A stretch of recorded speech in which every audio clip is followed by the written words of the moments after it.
Welcome back to 6 News at 5. Time to talk about your weather, and we're starting off with something for our astronomy buffs tonight. Now, it's not an eclipse. We'll have to wait till next April for that one, but the ISS will be doing a flyover. Of course, it doesn't fly over every single day. It rotates the Earth. However, tonight it will be visible in central Texas, and it's actually going to be pretty decent as far as where it's going to be. We'll might actually be able to see it. So, starting at 6:16, so here in about an hour, it'll appear from northwest, move towards the southeast, hit a max height of 81 degrees. That's almost directly overhead. That's why it's worth talking about.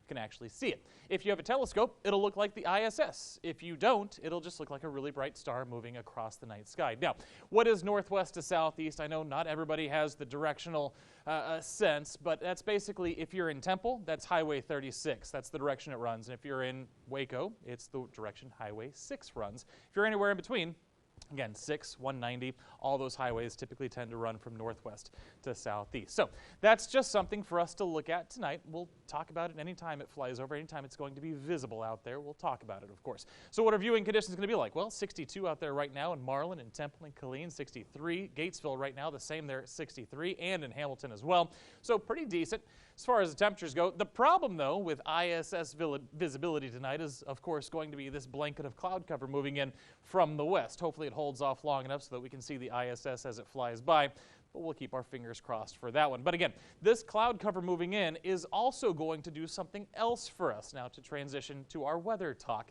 it is going to keep us from getting as cold tonight as we have been the last several nights. And that cloud cover is going to be with us the next few days. Not going to do much for us. We'll still be in the mid and upper 60s, lower 70s the next few days, but we will have passing cloud cover. We'll call it partly cloudy tomorrow. Then for Friday, we'll start off a little cloudier. And I don't like these long-range models, and the reason is we don't get high enough resolution with rain. I don't have any rain in our forecast for the Brazos Valley for Friday, but this model is showing it because, again, it just doesn't have the resolution to pinpoint those showers. But again, I do not have rain in the forecast for Friday. That we will wait until Saturday. Saturday morning, you see rain starting to develop in our northeastern counties. Really spreads in coverage here as we head towards the afternoon, evening hours. Some storms could be on the stronger side.